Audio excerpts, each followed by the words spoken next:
Martin Lennick is the CEO of Pinsight, the leader readiness and continuous development platform. He'll be our leader today. His leadership development solutions have helped thousands of leaders in 30 countries build better habits. His leadership development programs have received awards from Chief Learning Officer and Brandon Hall. Martin holds a PhD in Industrial Organizational Psychology from Colorado State University.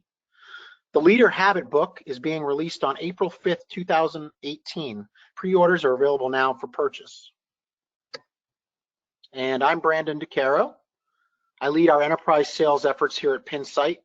I've spent over 20 years in business development, helping Fortune 1000 companies like Capital One, AIG, and CenturyLink improve their ability to identify and develop the right people with the most effective tools. We're moving on. So let's talk about the problem. According to a 2015 Brandon Hall study, 50% of our current leaders don't have the requisite skills to effectively lead. And 71% of our leaders are not prepared to lead the company in the future. Following up on the last slide, as you'll see by this graph, the problem is not spending. In this eye-opening graph compiled by data from almost 2 decades, the ASTD Training Magazine and Burson Associates contributed to this a few years back. The rate of spending for leadership development and training has more than doubled in the past 2 decades. Yet, confidence in leadership has dropped by almost 30%. So why is there such a disconnect? It's not that organizations aren't trying to fix the problem. So as I move on, while talent teams certainly mean well, very few companies have a cohesive strategy when looking at what we call the entire employee journey. Just in talent acquisition alone, a company may leverage 4 different platforms that don't communicate with one another. Even though these groups are all part of talent, do they really collaborate with one another? The data suggests that the answer is no. All of the programs listed above, like 360s and talent reviews, certainly offer value. However, if companies set all of these programs up in a siloed manner, they will not reach their full potential, and more importantly, they'll fall short on delivering ROI back to the business. Now I'll let Martin take over. And really the big question that Martin's going to help answer is, how would you define leadership strategy, and what does it mean for your organization? Thank you, Brandon, and good morning, everyone. I'm very happy to be here and share with you some of my thinking in terms of leadership development strategy and what we identified as Brandon eloquently described as the key problem in HR today. So we see that leaders are not ready to lead the organization today, and the confidence in leaders to achieve the business goals of the organization in the future is actually very low as well. And I think this slide really captures, I think, what the crux of the problem is very nicely, and that we do have strategies to select the right leaders and to develop the right leadership skills, but they're not working together. So as you think of HR in large enterprise organizations, they're really siloed, and there's some tools that talent acquisition has, some tools that talent management has, and then different tools that training and development function has. But none of these really work together to solve the big problem of having leaders ready to achieve your business goals. So when I think about the leadership strategy, and actually before we go to what it is that and how we think about leadership strategy, it would be very interesting to hear from you. So as you think about the leadership strategy in your organization, on a scale 1 to 5, how cohesive are the different efforts that you have in place? So let's launch the poll here, and let's take a minute just to answer this question. On a scale 1 to 5, how cohesive is your leadership strategy, with 1 being not cohesive at all and 5 being very cohesive? So please take a minute to vote.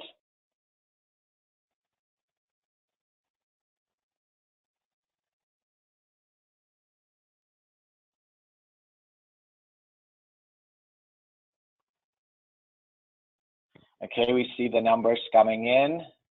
This is interesting. Maybe just a few more seconds.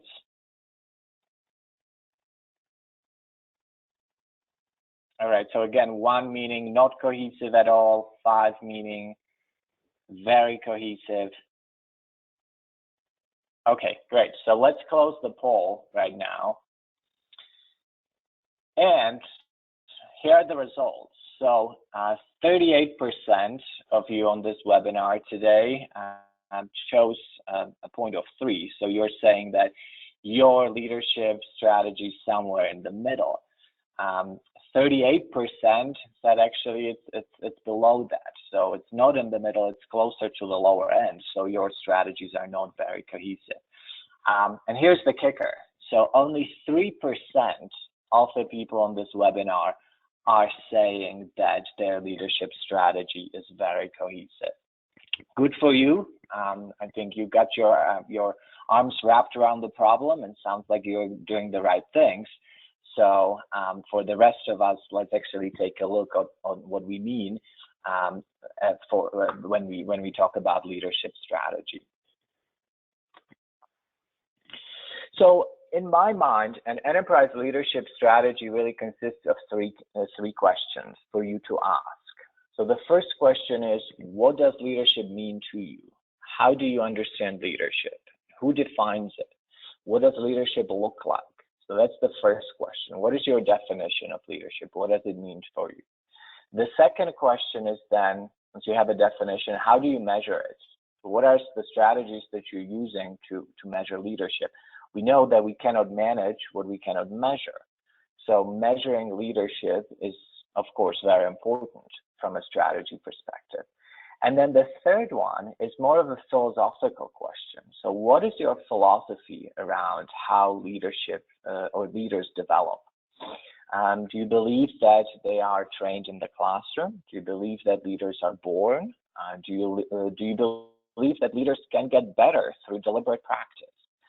So your general orientation or philosophy around how leaders become great leaders is really what's going to drive the answer to the third question, and hence your strategy for your enterprise.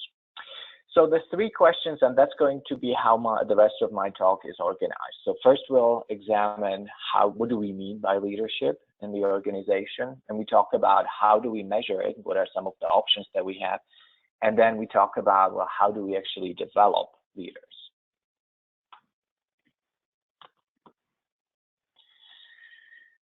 The solution to the problem that Brandon highlighted, and that is the leaders not being ready to lead the organization today or in the future, is that there is, as we've seen also in the poll, there is a lack of a unified strategy for identifying and developing leadership skills. So it starts when you think of the entire employee journey. It starts with hiring. So what are the things that you're looking for as you are bringing new talent on board? Then it continues through performance management. So what are the things you're looking for in talent reviews? What criteria are you using to identify people with potential to move into leadership positions? How are you developing successors? How are you developing general leadership skills and preparing the successors and high potentials for a promotion? So this circle right here represents the entire employee journey, from maybe an individual contributor moving to a frontline manager role, or even a director moving to an executive type of position. So our goal is to give you some thoughts around what are the strategies, or how can you align all these different portions of how you're identifying and developing leaders across this employee life cycle.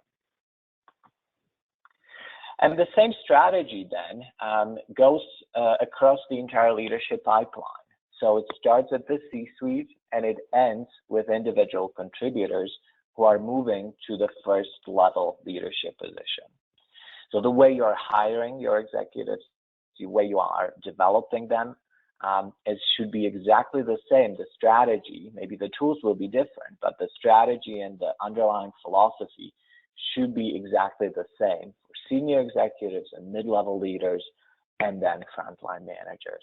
And we think of the leadership pipeline as broken down into these three types of or levels of leadership. So you of course have the leaders that are focused on setting vision and strategy, and this is generally C-suite executives. And then under that, you have a group of mid-level leaders. So these are leaders who then take the strategy and actually make it happen in the organization. And then you have frontline managers. So these are leaders who are overseeing individual contributors, and they are working with the mid-level leaders to translate the strategy and actually make it happen through coordinating and motivating the individual contributors. So the point of this slide is, doesn't matter what level of leadership you are looking at. Actually, a unified leadership strategy for your enterprise should also create cohesive ways how you are attacking the leadership problem at all levels. So let's start with the first question. As you are starting to build your leadership strategy for your organization, the first question is, what does leadership mean to you? And through decades of research, first in industrial organizational psychology, we thought that leaders were born. And then actually studies in genetics and especially studies on twins disproved this notion. So leadership is not born. It's about 30% genetic, but the other 40% is learnable behaviors. So things like planning and organizing and empowering others and selling the vision, motivating and influencing employees. These are all behaviors, skills that can be learned. And this is very critical because what that means is that from the starting point, we can develop leadership skills.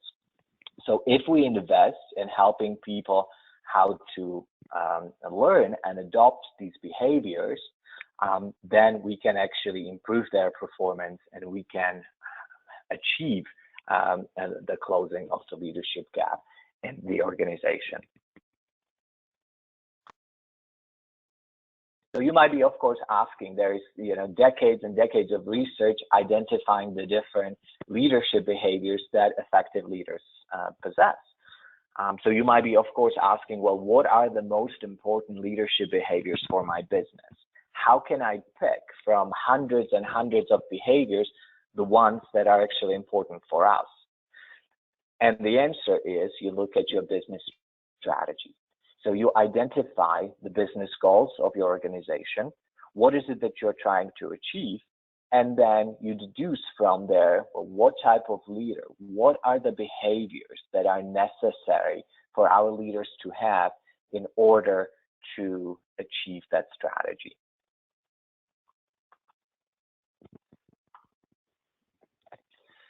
So I described to you how, in an ideal world, how organizations define leadership. And of course, this should, in an ideal world, come directly from the CEO. However, we know that ideal world and reality are two different things. So our next poll question that we're very curious here with Brandon is to understand what actually happens in your organization. So when you think about your leadership strategy at your company, whether it's cohesive or not, it doesn't matter right now, but who sets it? Who is it coming from? Who is the person who decides what your leadership strategy is? So let's open this poll and let you vote on this. Is it coming from the CEO? Is it coming from the chief HR officer? Is it coming from the VP of HR? Maybe the VP of talent? Or is there somebody else that sets the leadership strategy at your organization?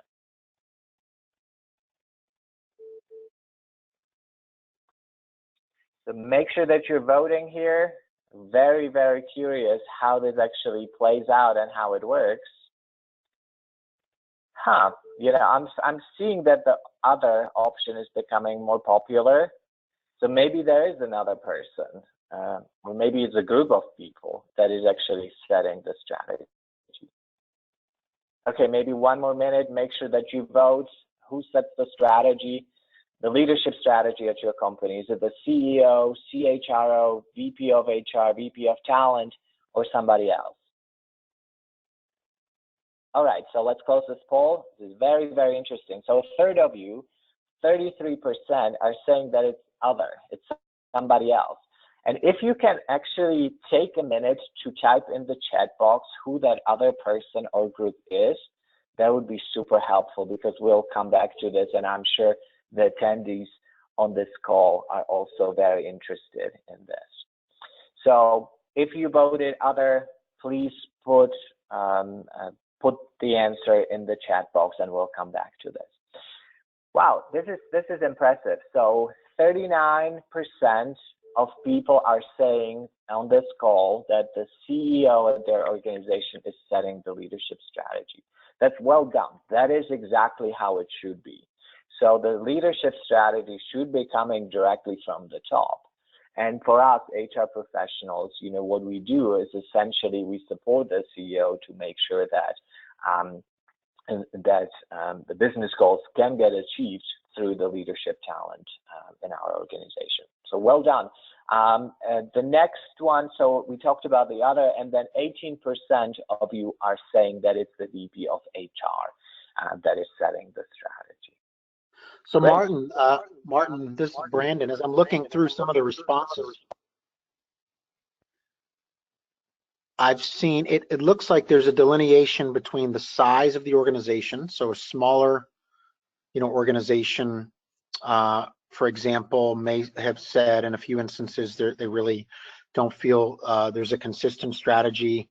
In one case, it's the board of directors. I'm also seeing some instances of hiring managers left on their own. That could certainly be, you know, a larger company. I'm seeing one for training director as well. So just to give you some examples there. Oh, that's great. Thank you, Brandon. Yeah, very interesting. Right, we were just talking about this. So, you know, is the strategy really coming from the very top, or where's that board in the organization?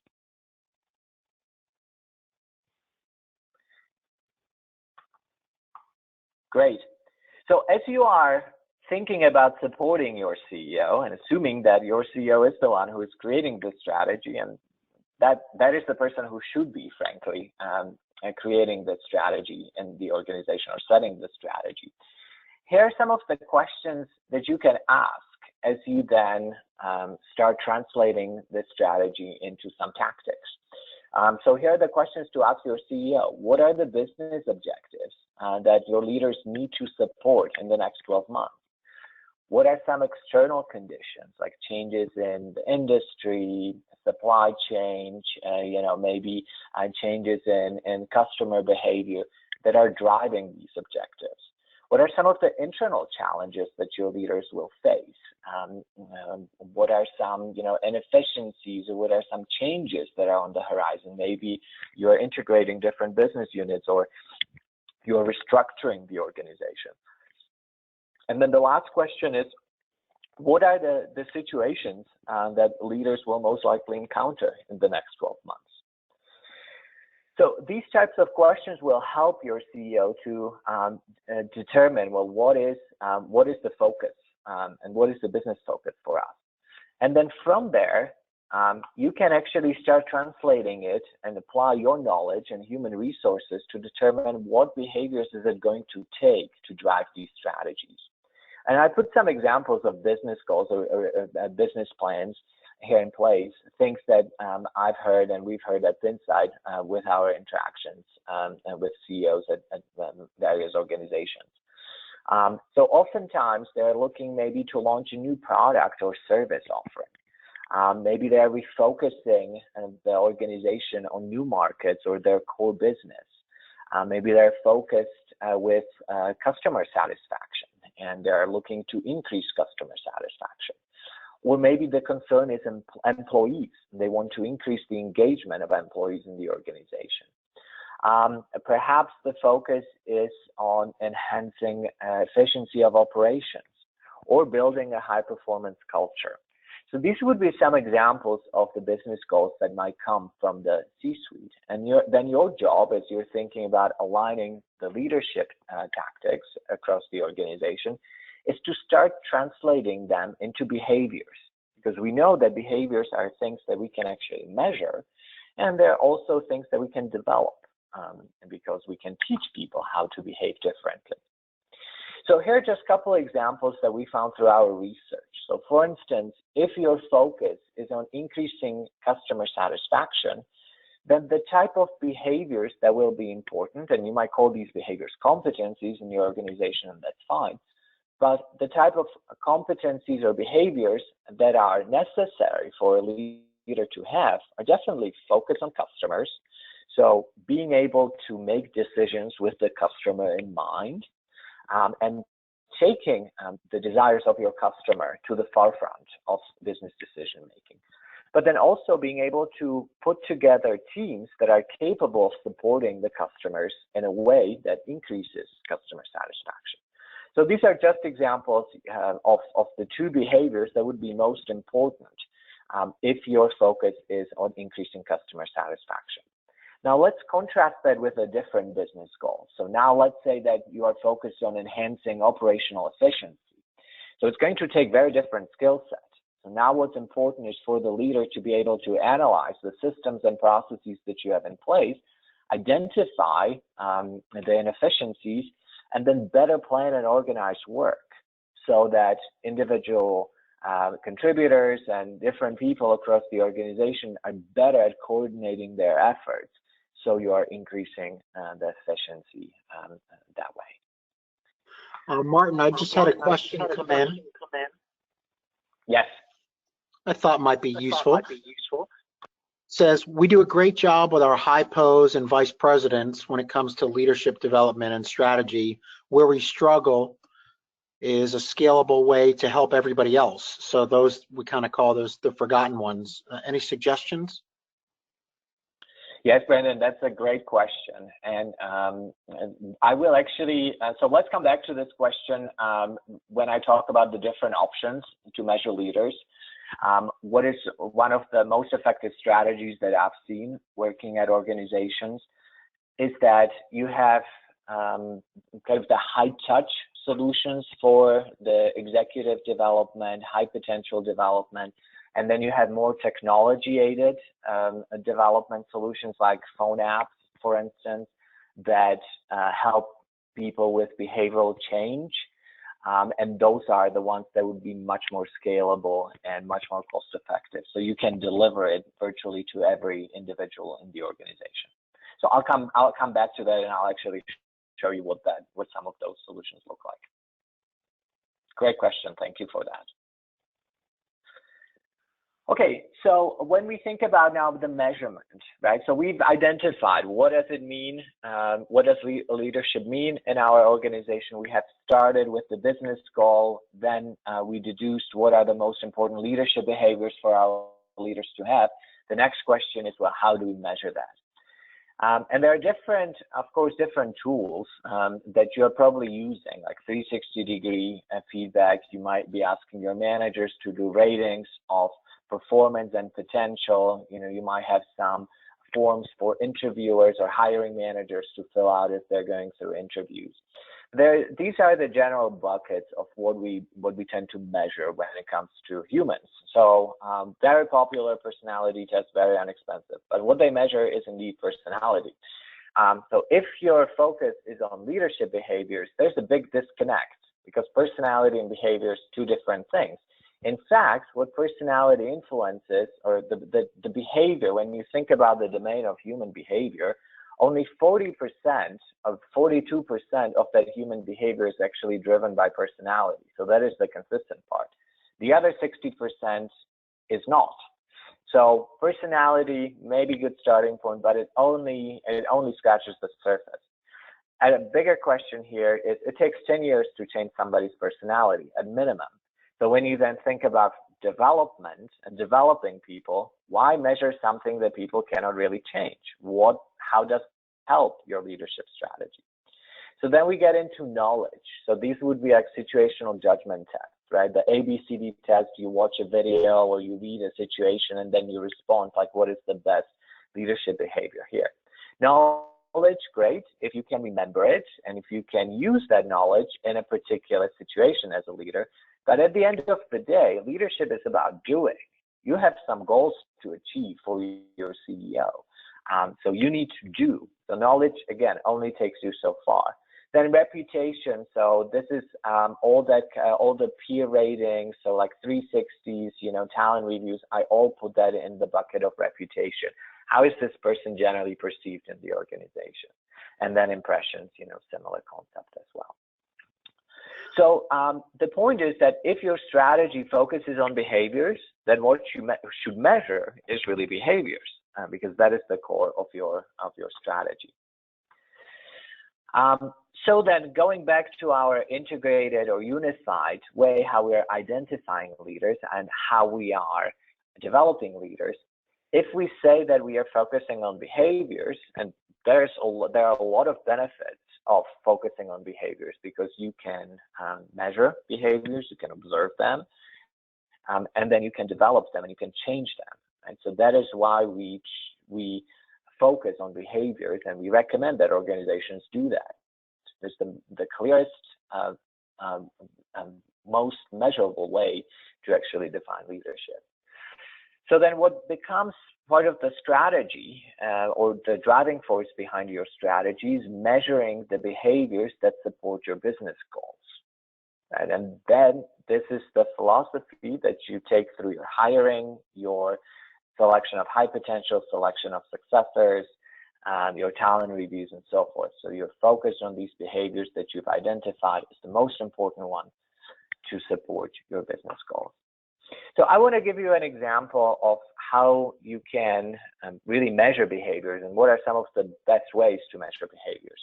Some of you on the call might be familiar with assessment centers or virtual assessment centers. So the best way to really measure the leadership behaviors is to watch somebody in a standardized situation. So you can think of it as a very elaborate Harvard business case study come to life. You immerse a leader in this live simulation, and then you watch how they solve very common leadership problems. So how well are they coaching an underperforming direct report? How well are they presenting a strategy and vision for their executive? How well are they putting a business plan together or handling an upset customer? So you can create simulations that are mimicking the everyday job at the different levels of leadership, and then you can actually observe in the standard simulation how people are responding. And that is going to be the most accurate measure of human behavior, because every leader is going through exactly the same situation. And then you would have trained observers that are actually doing this. So you might be familiar with the old model from 1970s, with these type of situations have been done in person. So the executive flies to an office, and then there are actors and psychologists following them around.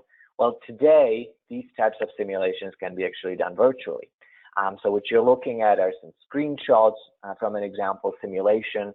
So let's say that you are a leader, or you are maybe a manager moving into director level position. So you are assuming the role of a director for 3 hours, and then you are working in this fictitious environment. And most importantly, all of this is open-ended, right? So you are receiving emails, responding to emails. You have an agenda with your meetings, and these would be actually meetings with live human role players. So there would be actors on the other end that would be actually role playing with you, so that we are getting the best read of human behavior, of the leadership skills that are interesting to you. So here's what it might look like when actually a call is coming in, and then you would be in a live role play with Taylor Reynolds here, who is actually an underperforming employee, and you need to showcase how well are your coaching and mentoring skills. So this is an You're example. talking Go a ahead. lot about deliberate practice. And I know I've heard you use an analogy that I find quite useful to folks that aren't as familiar with the live simulation approach with respect to someone trying to learn an instrument. Maybe you could share for a minute just that model versus the more historical model of, sending leaders to a workshop or a class or an e-learning.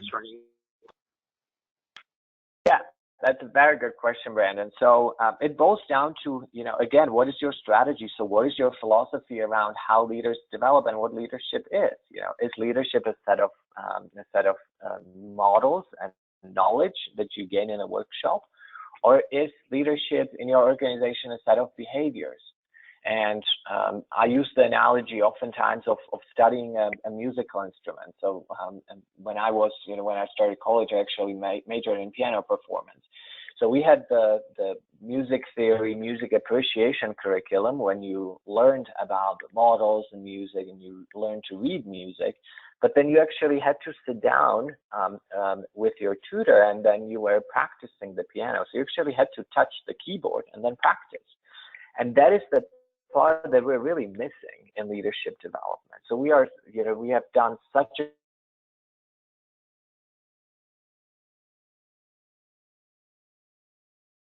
great system with hundreds and hundreds of modules and micro-learning and classes that people can take, but that's still all theory.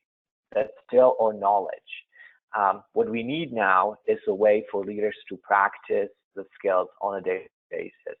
And that's what I'll talk about in just a second, of how do you turn these leadership behaviors into ingrained habits so that they are as natural as making your bed in the morning or brushing your teeth or turning on a pot of coffee.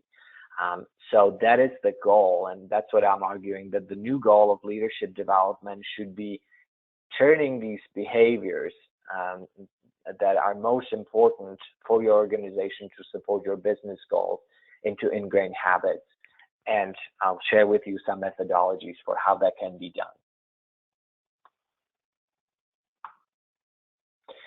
All right, so to wrap up this measurement question, so there was the second question in your leadership strategy. So once you put people through a live simulation like this, then you can get a very precise measure of what are their strengths, their development needs, how do they compare to other people in the organization, or how do they compare to global benchmarks. For instance, we see here that Tyler's performance here is at 93%. So he's better than 93% leaders at that level around the world. So this is now very important information from a decision-making perspective, because you can make the right hiring decisions, you can make the right high potential decisions, succession decisions, and you can be much more targeted in selecting the right people that you're investing in development so that you are really closing the leadership gap in your organization.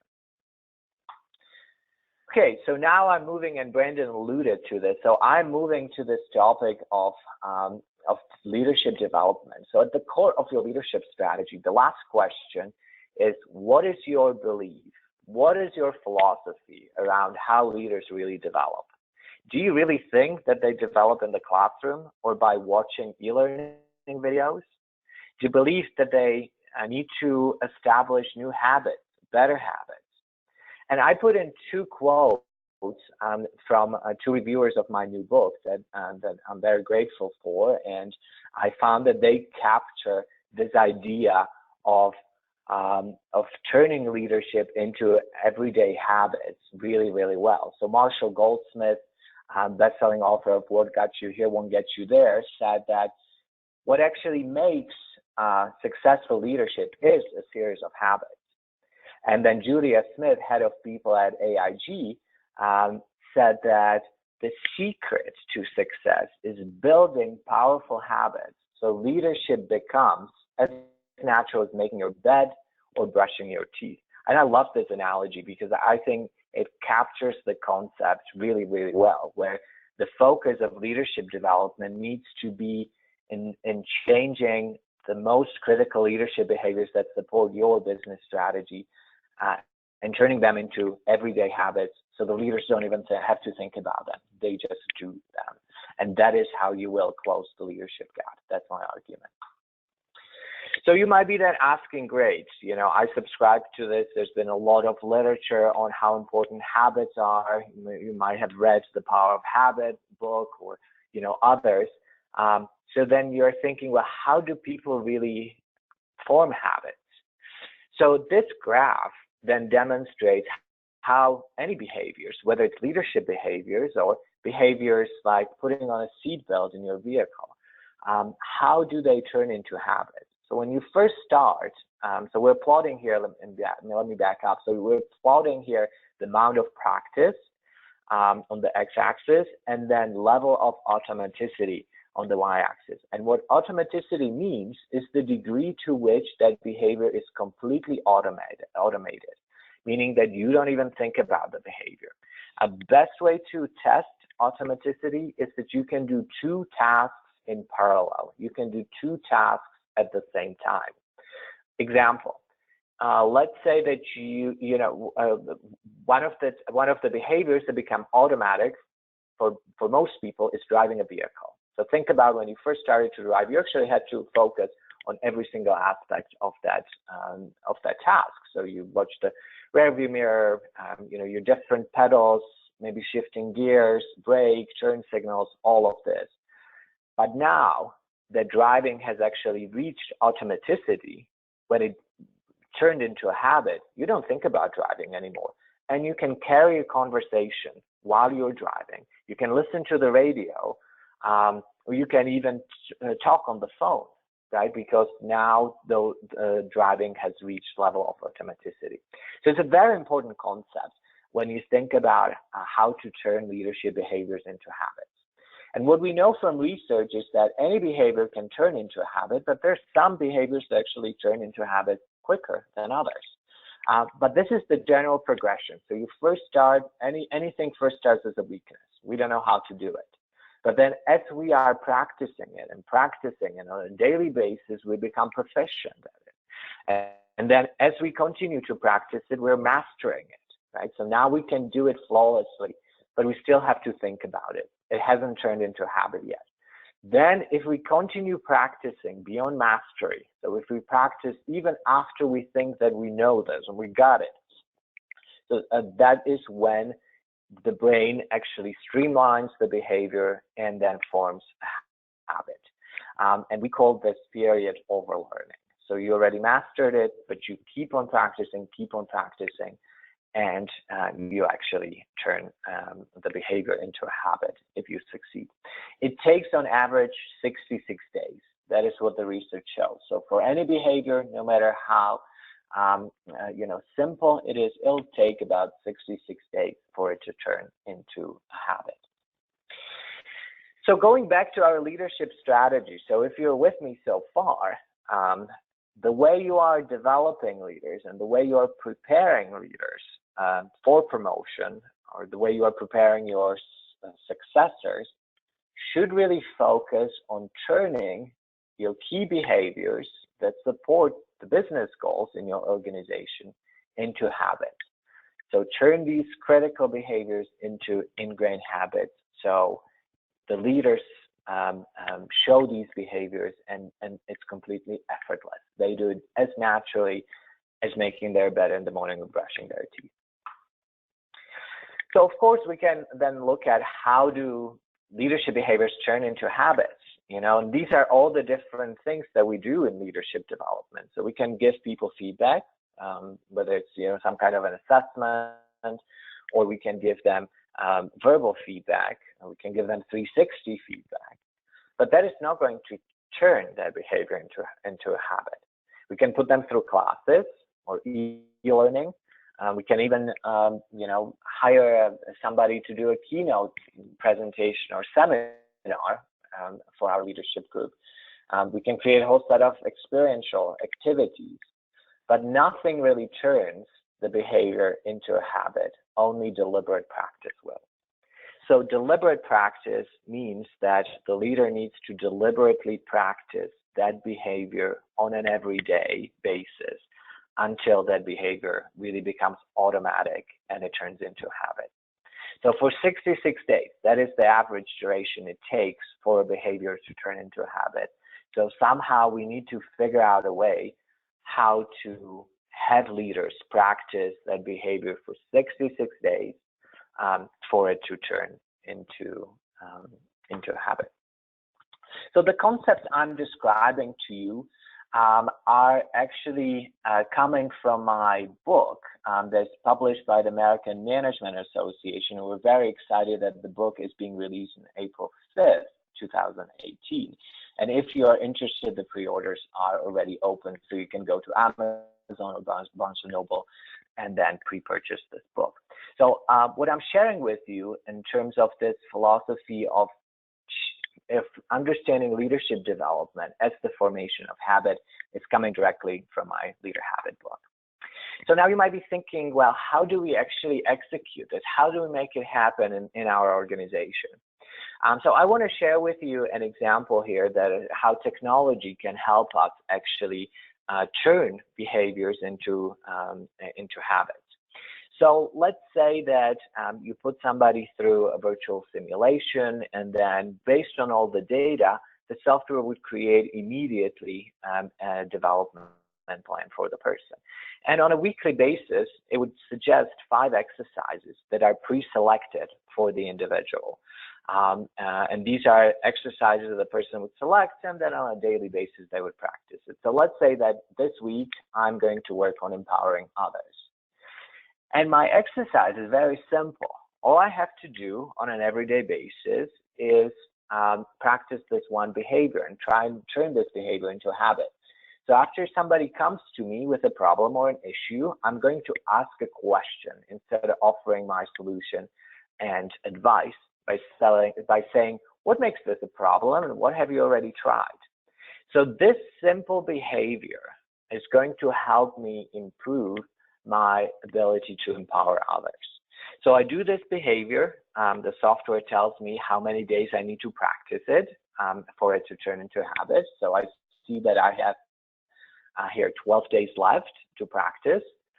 And then every day I practice, the software actually looks at how I'm interacting, and based on that is in real time recalculating my score. So maybe when I took the initial live simulation assessment, my score was at 20%. And then as I have been practicing every day and I'm tracking my practice, the software actually knows how much I'm improving. And in this case, I've already improved by 15% from my original baseline score. Hi, Martin. And then, Brandon, good question just came in. A challenging one. It said, are you suggesting people can improve leadership skills on their own time in 5 to 10 minutes a day? I'm just not sure if I see my leaders doing this on their own. Yeah, that's exactly what I'm suggesting, is that we rethink leadership development and we stop sending leaders into classes, because at the end of the day, if we believe that leadership is about a set of behaviors, then we need to have a targeted strategy that helps us to turn those behaviors into habits. And we know this works. There's decades and decades of research evidence in behavior change that shows us that through deliberate practice, you can actually adopt new habits. We do this on a daily basis. So it will take some change management in terms of switching how we think about leadership development.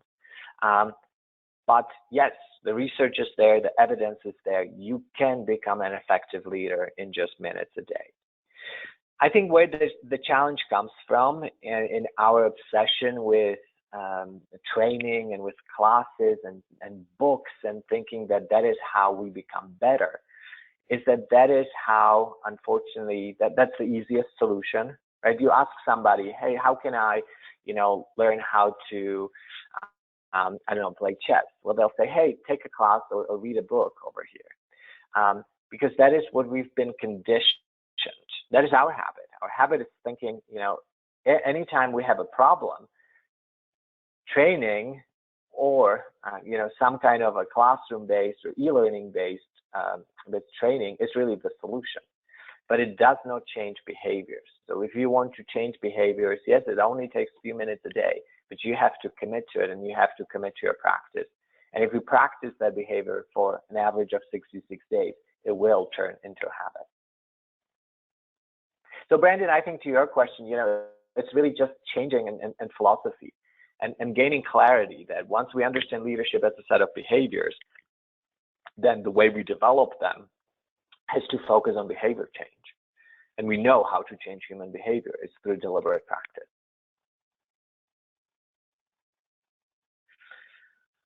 Okay, so to wrap up, my last point back to you can manage what you can measure.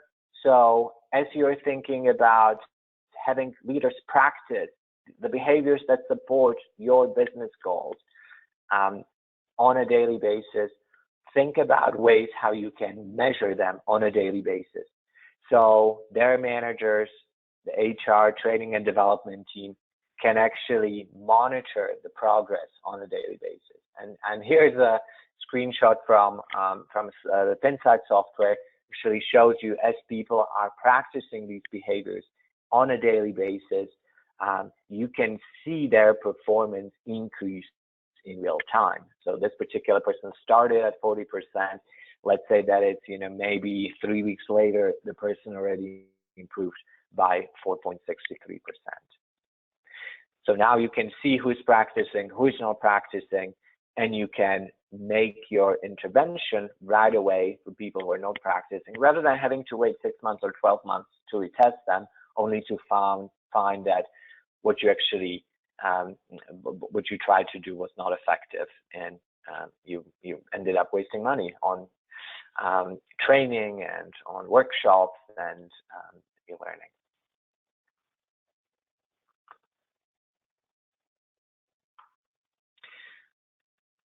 All right, so to summarize, the 3 questions that are important for your leadership strategy is agreement across the organization and clarity around what do you understand leadership to be? Is it a set of behaviors? How do you measure leadership is the second question. And if you say that it's a set of behaviors that support your business strategy, then pick assessments that specifically measure behavior. Don't measure personality or reputation if that is not how you're defining leadership. And then the third point is, if you understand leadership as a set of behaviors that also focus on behavioral change. Don't focus on getting people to know more and increasing their knowledge. Focus on changing their behavior and changing their behavior to a point where they adopt new habits. So with that, I would love to open it up for questions. I see that we've received several questions over the past 45 minutes, 50 minutes. Brandon? Yeah, thanks, Martin. So the first one, and please, we still have 8 minutes. There's been some questions that have come in, which we'll address right now. For anyone else that hasn't had a chance to submit a question, just do it via the chat box and we'll try to get to all of them. So Martin, the first one asked if maybe you could go back to the slide that showed the analytics of the global comparisons. I think it was maybe 6 or 7 slides ago, and it showed a score. But the question, yeah, I'll let you get there first. So the question on this one is, with respect to the global comparisons, are you also able within your software to compare norms based on industry or even something like geography in leaders? How does that work? Yeah, that's a good question. You can slide, we have a large, so I'm talking now specifically about Pinsight. So within our software, we have a large data set that we can, split different ways. And if there's interest to compare the leaders to different benchmarks rather than, generally global leadership benchmarks, then yes, we can run separate analyses and then compare your particular leadership group to others in your industry or geography. Great question.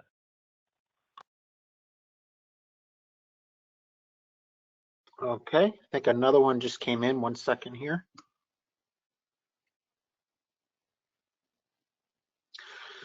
So this one says live simulations seem very expensive. What are the costs? Can this really be scalable? Yeah, I get this question all the time. Yes, of course, live simulations. That's I used to say that it's the catalog version of assessment, but I need to that metaphor is a bit outdated. So let's call it maybe the Tesla version of an assessment. They used to be very expensive when you think about the old brick and mortar assessment centers. So when your executives had to actually take a whole day or 2 days and travel somewhere, the cost would be very, very high. But with a virtual solution, actually our research shows that it's about 80% more cost effective. That's 80% more cost effective than a traditional in-person assessment center. So look, it's not going to be a $20 personality test. So it's not the cheapest solution, but it is certainly scalable. And it is scalable when you think about and cost effective, especially when you think about how much money is being wasted on manager ratings and performance appraisals alone. So much more cost effective than that. Thanks, Martin. Here's a good one. I know we have a few coaches, I think, that have joined. This one says, we spend a lot of money on coaching. How would this fit in? I'm worried this could compete with my coaching program. Yeah, I'm assuming that this question has to do with the Leader Habit app. Brendan, you posed a very good question around what are the high touch versus the low touch type of solutions that an organization can deploy for leadership development. The coaching I would definitely put in the high touch solution. So that is something that is more expensive and high touch, but it doesn't compete with anything. So if you can coach leadership habits, and if you can create that accountability and that reflection and help the person to take that behavior and integrate it with their self-image, so they start looking at themselves as a more effective leader, which you can do through coaching, it's only going to make this more effective. But what the Leader Habit will do is give you ways to measure progress on a daily basis. So I would argue that as a coach, you can be even more effective with a tool that allows you to measure every leader every day. Yeah, and if I could just add to that as well, what we've seen is organizations that do have, coaches on board. It's not scalable to have those coaches work directly with every, individual or even every emerging leader. So we find that some organizations that, let's say, run a talent audit for several hundred people within their organization, they may use the data within Pinsight to then identify, okay, which of the leaders, maybe our top 20% that scored well and could be ready in the next 12 months to assume a new role. Maybe they have a specific coach assigned to them, but what do we do about the other 80%? We can't just, leave them out in the dark. So that's where they find that the ongoing automated app makes a lot of sense. Great. And maybe one more question that I see here. So how is behavior improvement measured over time? Does the leader self-evaluate?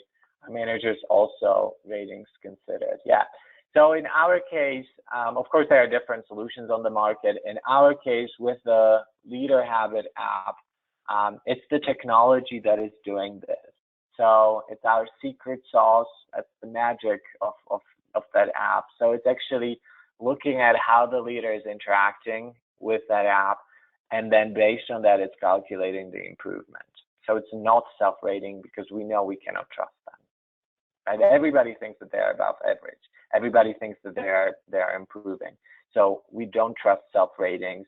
It's a very complex secret sauce that is based on the interaction of the person with that app is able to tell how much on a daily basis the person is actually improving.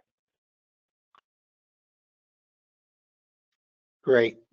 Looks like, let's see, we might have one more here.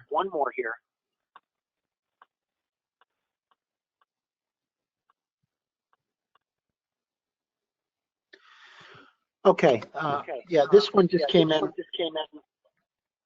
It says, my experience has shown that any kind of simulation, either on-site or virtual, is very time intensive. And we would expect a lot of pushback from asking our leaders to go through a half a day type exercise. What's your experience been with that? Yeah, another great question. So, you know, it really depends on I think on how that the solution is positioned in the organization.